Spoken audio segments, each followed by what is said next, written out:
Channel one সম্প্রচারে কোনো বাধা নেই, আপিল বিভাগ।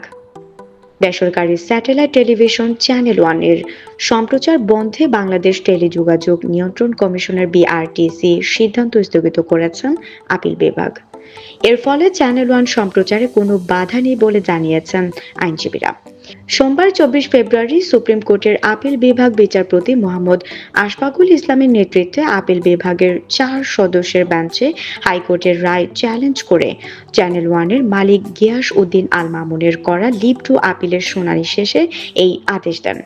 আদালতে চ্যানেল ওয়ানের পক্ষে শুনানি করেন ব্যারিস্টার রুহুল কুদ্দুস কাজল। চ্যানেল ওয়ানের লিগ্যাল অফিসার মিজানুল হক বলেছেন, ছাত্র জনতার জুলাই গণ অভ্যুত্থানের পর আবারও মামলা নিয়ে আদালতে গেলে চেম্বার জজ আপিল করার অনুমতি দেন।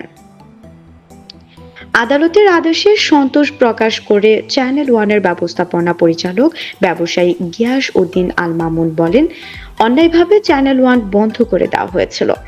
আজ আদালতের ন্যায় বিচার করেছেন।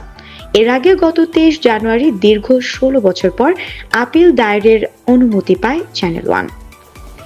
এদিন আদালতে চ্যানেল ওয়ানের পক্ষে ছিলেন জ্যেষ্ঠ আইনজীবী রুহুল কুদ্দুস কাজল, পলাশচন্দ্র রায়, কাজী আক্তার হোসেন, মোহাম্মদ মাসুম বিল্লাহ, ব্যারিস্টার মারুফ ইব্রাহিম আকাশ।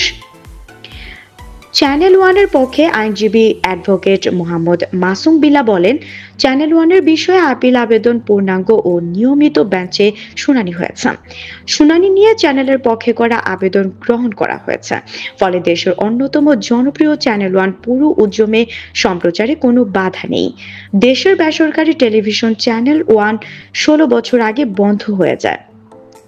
2010 সালের 27 এপ্রিল সন্ধ্যা 6টার কিছু পর তৎকালীন সরকার ফ্রিকোয়েন্সি বরাদ্দ বন্ধ করে দেন।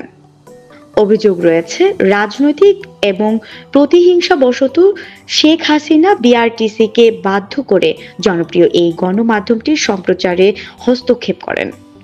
পরে হাইকোর্ট বিভাগে মামলা করে চ্যানেল ওয়ান কর্তৃপক্ষ, কিন্তু সরাসরি তৎকালীন সরকারের অন্যায় নির্দেশ মামলার রিটেক। পরে হাইকোর্ট বিভাগে মামলা করেন চ্যানেল ওয়ান কর্তৃপক্ষ, কিন্তু সরাসরি তৎকালীন সরকারের অন্যায় নির্দেশে মামলার আবেদন খারিজ করে দেওয়া হয়।